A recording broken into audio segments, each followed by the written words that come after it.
Please welcome back to the stage, Bob Sharp. Welcome to the Hotel California. Such a lovely place, such a lovely place, such a lovely place. I never get tired of that song, so thanks to the team here for cranking that up for us again. And welcome back. If you're still coming in, please just take your seats and get yourself comfortable. You certainly won't want to miss these next remarks. And I hope you all had time to recharge yourselves physically, mentally, spiritually, and I hope you were able to meet at least one person that you didn't know, just to help us strengthen this community. But you're in for a real treat. I gave a preview on this earlier today. Our next keynote speaker is none other than Mr. Scott Bray, and he's going to offer his perspectives on how NATO is approaching the integration of GEOINT for interdomain application across the NATO enterprise. And I've known Scott for years. Scott's now serving as NATO's Assistant Secretary General for Intelligence and Security. In this role, he is ensuring that the alliance's intelligence organizations operate as an enterprise to meet its challenging demands. And he's the Senior Advisor to the Secretary General for Intelligence and Security Matters, right? He started his career, though, in naval intelligence.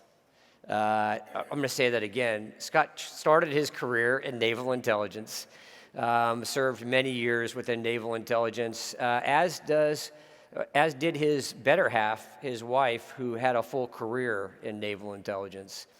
He also spent 10 years at ODNI, and a lot of us knew Scott from his time there at ODNI, and he was, I think, the longest standing serving national intelligence manager for East Asia. At that point, the Navy begged and borrowed him back into the Pentagon, and prior to heading out to NATO, he served as both our assistant or our deputy director for naval intelligence, and then for quite some time, he was the acting director of naval intelligence. And he has dedicated his whole career preparing him for the duties and responsibility he has now, which is really working with partners, figuring out how we can strengthen and expand our critical partnerships. So please put your hands together and welcome to the stage, Mr. Scott Bray.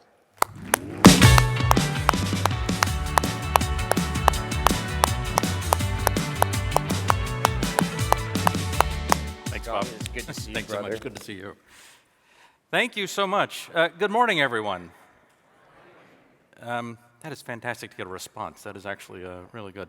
So great pleasure for me to be here today and to address such a distinguished audience of GEOINT professionals. Let me first thank the organizers of the symposium for putting together such a really extremely rich agenda. Let me congratulate the foundation on 20 years. I have long wanted to come to visit to get an invitation to GEOINT. It took 20 years, so thank you very much for finally inviting me. But this is, it's just a fantastic opportunity to see the strength and the wisdom of this international community of GEOINT leaders that comes together here. So I'm also so impressed with the way that this type of event delivers valuable content on all the various efforts to advance the GEOINT tradecraft from both government and the private sector. I very much appreciate seeing the opportunities for how those things come together.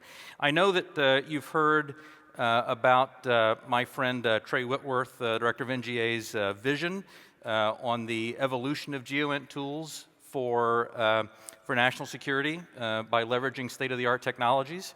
And during the course of my career, I will tell you I have been a huge, huge beneficiary of the GEOINT community, especially the professionalism and the culture of this GEOINT community.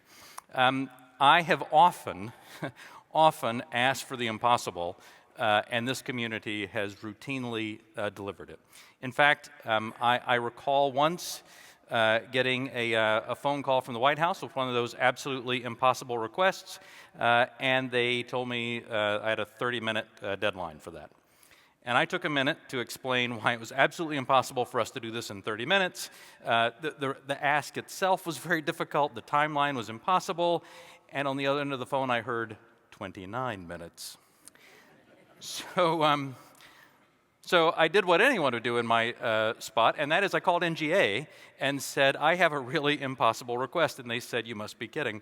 And they then took a minute to explain why this was difficult. And I was literally looking at my watch going, 27 minutes, I'm not sure what I'm going to do. But then 24 minutes later, NGA called and they said, here's the approval to go do what we thought was impossible. And because of that, an international figure was able to walk into meetings armed with knowledge that he would not have been armed with otherwise, because the world believed something different was happening than what was actually happening, and he was able to use that to actually bring about peace and stability and save human lives in a part of the world. So with my eternal thanks to this community, I plan to spend about the next 20 minutes or so talking about how key national efforts contribute to a strong and successful North Atlantic Treaty Organization alliance. To be very clear, my message will be very simple today, and that is that intelligence remains central to our alliance, and that the role and the value of GEOINT is absolutely critical for our national and our international security, and that we need to stand together and we need to work together as allies and like-minded partners to further build our GEOINT capabilities. So the North Atlantic security environment is under threat. Russia's illegal war against Ukraine has created the biggest conflict on the European continent since the Second World War, and the Euro-Atlantic is not at peace. For 2 years now, the men and women of the Ukrainian armed forces and the people of Ukraine have continued to inspire the world with their resolve and with their bravery in heroic defense of their nation and their land and the values that we share. I was in Kyiv 2 weeks ago, and I will tell you that up close, the resolve and the courage of the Ukrainian people is only clearer. And that resolve has been enabled somewhat by major military and economic support from NATO allies. In fact, 99% of the military aid provided to Ukraine comes from NATO countries. And more help is on the way, as NATO allies have announced new aid packages worth billions of dollars, covering capabilities that are critically needed, things like artillery ammunition, air defense systems, combat boats, F-16 spare parts, equipment, drones, demining equipment, and the list goes on. Because NATO is helping the Ukrainian forces to become more interoperable with allies, and they are doing that in a variety of ways. It's not just in the equipment that we're supplying, but it's also by doing things like opening a new Joint Analysis Training and Education Center in Poland. And recently, at a meeting of foreign ministers in Brussels, allies agreed to move forward with planning for a greater NATO role in coordinating necessary security assistance and training for Ukraine. This is work that will go on, continue as we go forward, and it will be years that we are still continuing to do this. Russia's aggression against Ukraine poses the gravest threat to Euro-Atlantic security that we have seen in decades. It has shattered peace in Europe, and it has absolutely reinforced the need for NATO to ensure that its deterrence and defense posture remains credible and effective. And in this light, at last year's summit in Vilnius, allies agreed that NATO's most important, to a new set of our most important detailed and robust defense plans that we've created since the Cold War. And underlying all of those is intelligence, because intelligence is critical for NATO's deterrence and defense. And importantly for this audience, GEOINT provides us with the tools that are necessary to fuse multiple intelligence sources into a comprehensive cross-domain intelligence picture. And that is absolutely essential for NATO's key decision makers. One organization worth highlighting on that is moving forward on that direction is the NATO ISR force. In 2023, NATO's ISR force flew significantly more missions than the previous year on the eastern flank, in the Baltic Sea, the Black Sea, and the High North, using its own 5 NATO RQ-4D Phoenix remotely piloted aircraft. The NATO ISR force now has 30% more flying hours than they had a year ago. And I'm particularly grateful to the 420 NATO ISR force members for their excellent commitment and their service. And this year, NATO's ISR force's ambitious goal, which is in line with the NATO 2030 vision, is to become a platform and a data-agnostic organization that capitalizes on shared data from every domain and provides high-quality intelligence products to NATO decision makers and member nations at the speed of need. The continuing Russian illegal war against Ukraine has demonstrated the need for that decisive role of intelligence that is derived from space data, from products, from services, from all those things that this community brings together in order to ensure that we're getting the best intelligence to those decision makers. Now, our contemporary intelligence and operational picture is deeply dependent on space intelligence, surveillance, and reconnaissance assets. It makes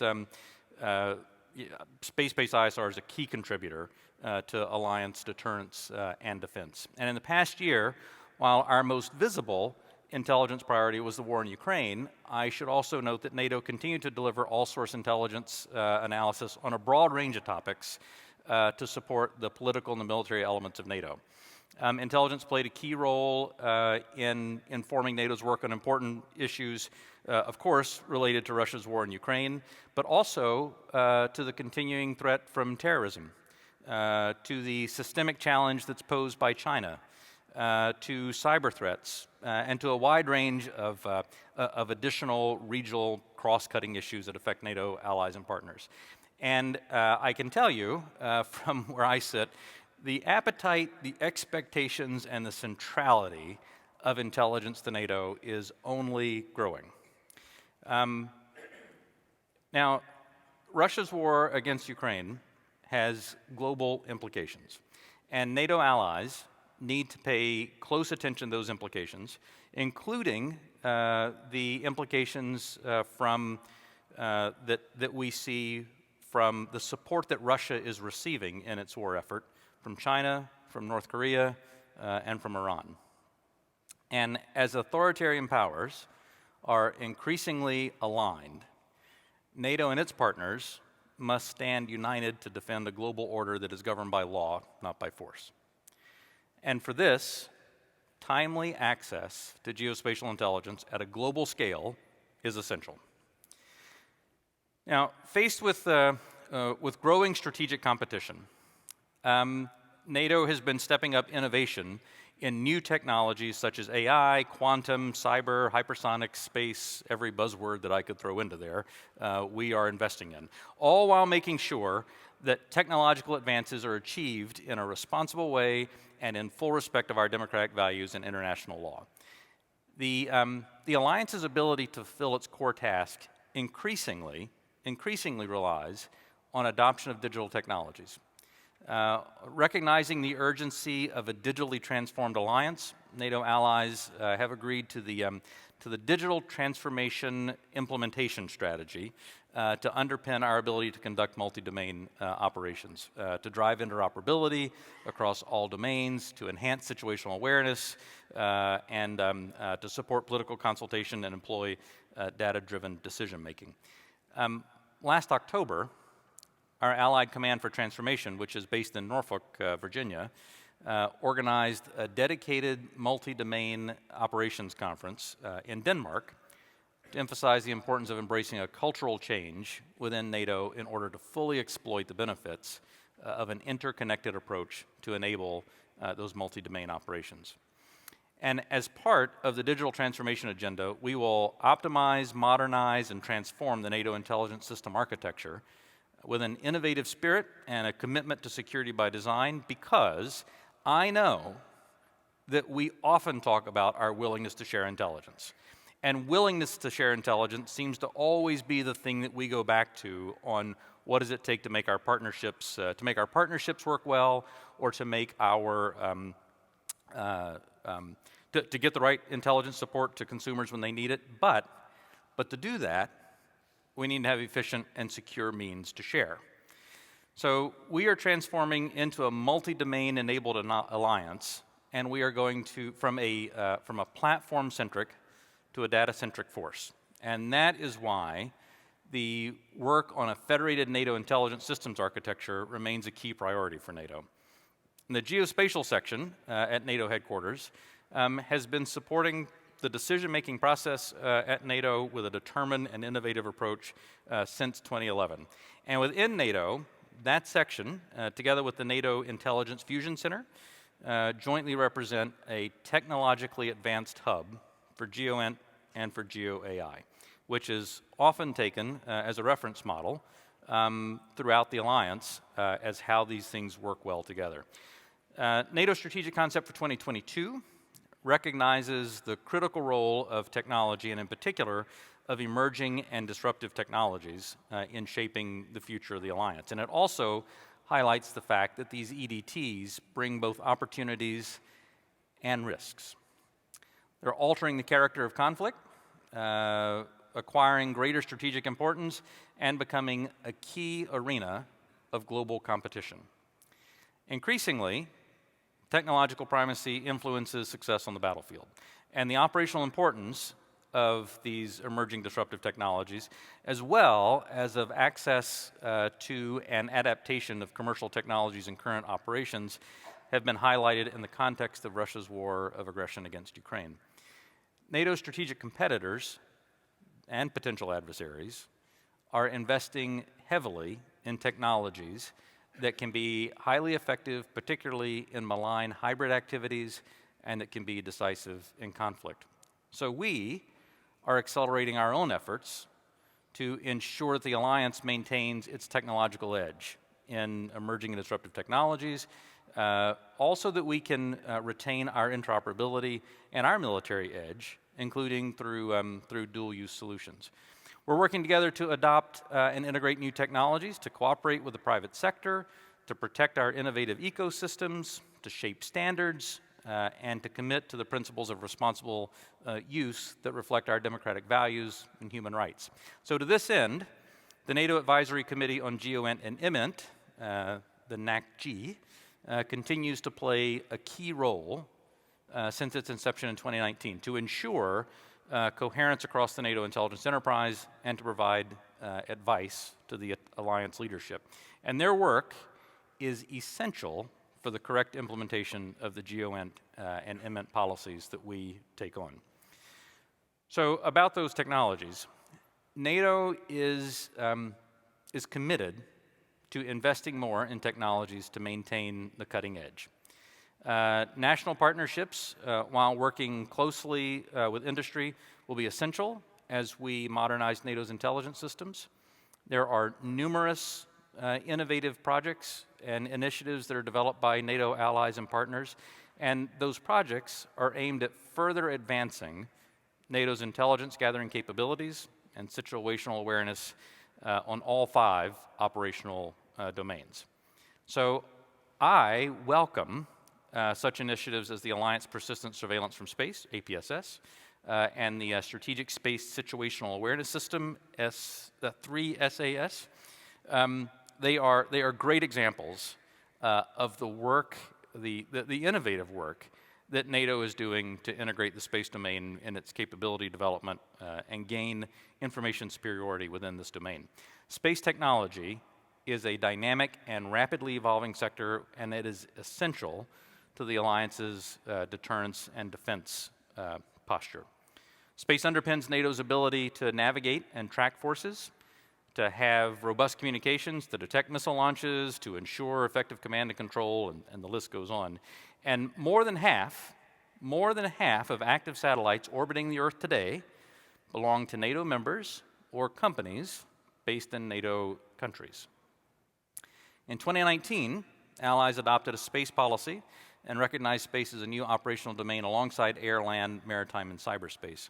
And this policy guides NATO's approach to space and ensures the right space-based support to the alliance's operations and missions in areas such as communication, navigation, and intelligence. Working closely with the private sector and with academia to preserve and further advance our technological edge is one of the key pillars of the NATO 2030 agenda. And in this effort, geospatial artificial intelligence, or GeoAI, is a key area which will revolutionize the way that we look at GEOINT in the future. And spatial machine learning algorithms and deep learning techniques have become extremely powerful, fueled by unprecedented computing power.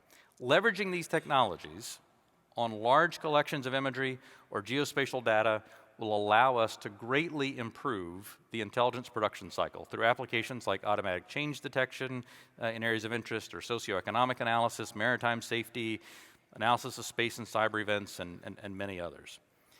So, as the fundamental nature of the security environment in Europe has shifted in the last few years, intelligence has become even more prominent and essential in alliance decision-making. Just a few weeks ago, NATO celebrated its 75th anniversary. So for more than 7 decades, the alliance has ensured the security of its members. It has kept our people safe through the long years of the Cold War, from the Berlin airlift to the Cuban Missile Crisis to the fall of the Berlin Wall. And when the Cold War ended, NATO helped to bring 2 brutal ethnic conflicts in the Balkans to a close. In 2001, after the 9/11 attacks, for the first time, NATO invoked Article 5 of the Washington Treaty, which states that an attack on one ally is an attack on all. And NATO has been on the front line of the fight against terrorism ever since. And in 2014, and the beginning of Russia's illegal annexation of Crimea, that was another turning point for NATO. And throughout all of these crucial moments, for our alliance, intelligence, and geospatial intelligence in particular, was determinative to inform our leaders on the best course of action. NATO now counts 32 members, with Sweden joining March 7th of this year. And our success has been enhanced by continually adapting to address new challenges and by embracing technological change. Today, nearly 1 billion people are covered by this alliance, and many more are safer because of the stability that it brings. And emerging and disruptive technologies present a wide range of opportunities and threats, and that's why it is of the utmost importance for the alliance that we continue to work closely together with the commercial sector to tackle both. Our Defense Innovation Accelerator for the North Atlantic, which we call DIANA, is one of the initiatives through which we can work together with industry and academia to explore GEOINT innovation activities. And in addition, cross-domain data fusion, along with rapid integration and applications, is key to efficient assessments and reporting. Having cyber and space domain data flowing into cutting-edge applications remains a critical path for successful GEOINT activities. So all this is to say that GEOINT is instrumental to Allied intelligence and security. And I expect that it will be even more so in the years to come to meet the goals of the NATO 2030 agenda. Like the sign says, GEOINT is essential in all dimensions and domains. And I know the value of GEOINT from my personal experience, and I know how critical it is for all the roles that NATO is taking on now in developing and fostering and furthering our cause. So with that, I very much look forward to working together with you now and in the future, so I thank you all very much.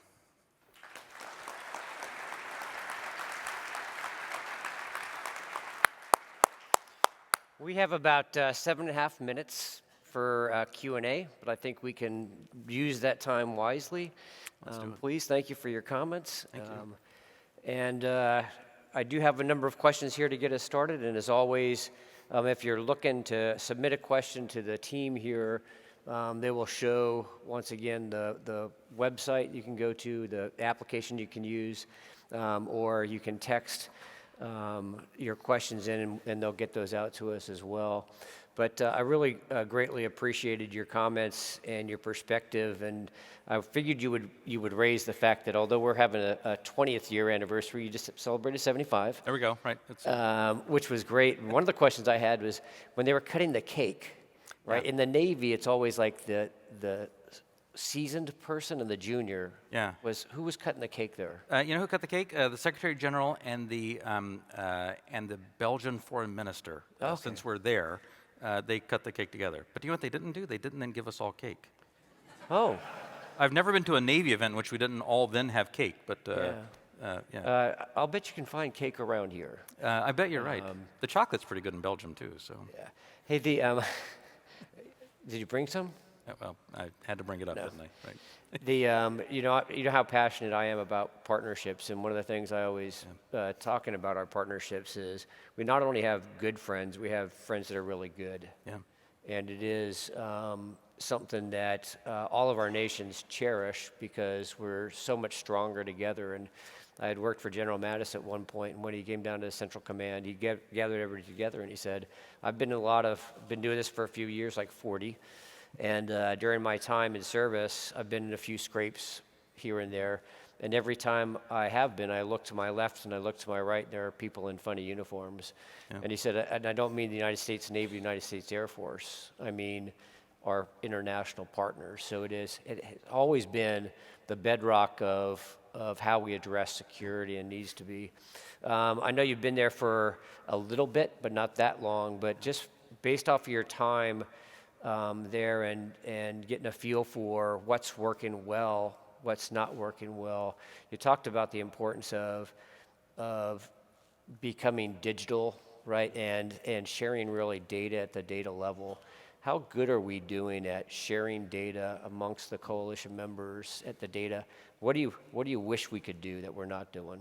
And Bob, that is such a good question. So first, when it comes to partnerships, the strength of NATO, the strength of the alliance is the alliance itself. Right? It is 32 very, very capable allies that bring a wealth of intelligence and security capability to the alliance. One of the great things that we've done in the past couple of years is we've added Finland and now Sweden, both of whom are extremely good have extremely good intelligence services, and adding that capability to NATO makes all of us safer. When it comes to how we share, so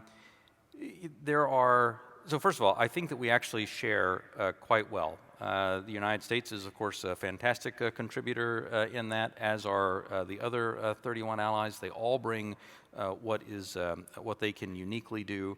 But what could we do? And we do that through systems like BICES. So we have the technology to enable that. But I will say that ultimately there are still things that we could do to improve our ability to share at speed. There are, again, IT solutions to that. And then also we could do more things that improve our capacity at speed.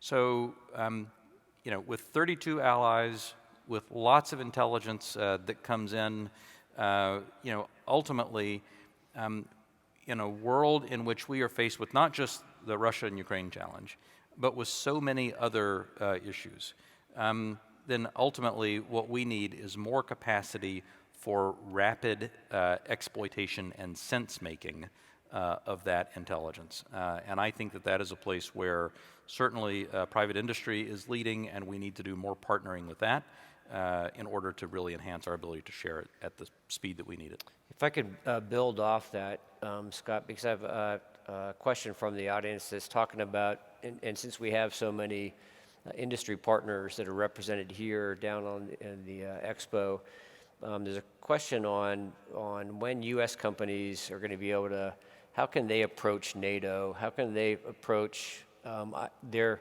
technology, their ideas on the NATO Innovation Fund?